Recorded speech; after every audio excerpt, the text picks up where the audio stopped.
6-Minute English from bbclearningenglish.com. Hello, this is 6-Minute English from BBC Learning English. I'm Neil. And I'm Beth. When I was a boy, I wanted to be a fireman when I grew up. How about you, Beth? Did you have any childhood dreams? I wanted to be an astronaut and fly to the moon. When we're young, most of us have big dreams and plans for the future. Unfortunately, as we grow up, these childhood dreams often get lost in the adult world of jobs, money, families and careers. But not for everyone. Daisy from New Zealand and Herman from Argentina are two people who decided to follow their childhood dreams. They wanted the world to become a utopia, a perfect, ideal society where everyone is happy and gets along with each other. In this programme, we'll be hearing how Daisy and Herman made their dreams come true, not by changing the world, but by changing themselves. And as usual, we'll be learning some new vocabulary too. But before that, I have a question for you, Beth. Following your dreams can be tough, but not following them can leave you regretting all the things you wanted to do but didn't. In 2012, Australian nurse Bronnie Ware wrote her best-selling book, The Top 5 Regrets of the Dying, after interviewing terminally ill patients about their life regrets. So, what do you think their top regret was? Was it A, I wish I hadn't worked so hard, B, I wish I had followed my dreams, or C, I wish I'd made more money? Well, I'll guess it's B. They wish they had followed their dreams. OK, Beth, I'll reveal the correct answer at the end of the programme. The first dreamer we're going to meet lives in Riverside, a peace-loving community in New Zealand where everyone shares everything.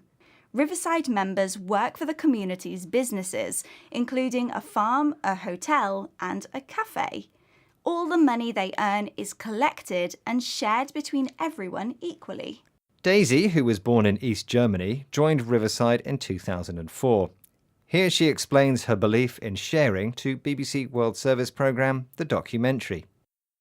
What I think I always believed in is that the sharing of resources can provide a group of people with quite a great advantage, but it doesn't matter how many hours you work or what work you do. Everyone is getting the same amount. And that is something that many people outside of Riverside really struggle with, and where we are often getting this communism label attached to us because it seems so outlandish for people. Riverside isn't a communist community. In fact, people with many different political views live there. But Daisy says that local people struggle with the idea that everything is shared. If you struggle with an idea, you find it difficult to accept or think about it. Daisy also says some local people call Riverside outlandish, strange and unusual. Our second group of dreamers are a family, the Zapps. In 2000, childhood sweethearts Herman and Candelaria Zapp bought a vintage car and set off from Argentina to travel around the world with less than $3,500 in their pockets. 22 years and 3 children later, they have visited over 100 countries, meeting with countless people and experiences on the way. Here, Herman Zapp explains to BBC World Service's The Documentary how following his dream has changed him for the better. I am so happy with the Herman that is now, that I know now. Not the one who wanted to conquer the world, but the one who was conquered by the world. I learned so much from people. And it's amazing how the more you meet people, the more you know stories, how much more humble you become, because you notice that you are a beautiful, tiny piece of sand, but a very important piece of sand like everyone is, right? After many years travelling, meeting new people and hearing their stories, Herman is more humble, not proud or arrogant. He no longer wants to conquer the world, to control it by force.